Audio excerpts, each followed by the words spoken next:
ყველაფერი განსხვავებულია, მაგრამ ჯერ აქ რუსთავს აქ ბურთი და ვნახოთ ეს შეტევა როგორი იქნება, სწრაფი პასია გასაკეთებელი, გააკეთა მაინც აქ ზუსტი გადაცემა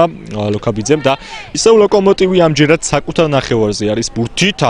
ცუდი გადაცემა ლოკაბიძე კარგად ამოშობს ძალიან ერთი ფეხბურთელი ჩამოიტოვა შემდეგ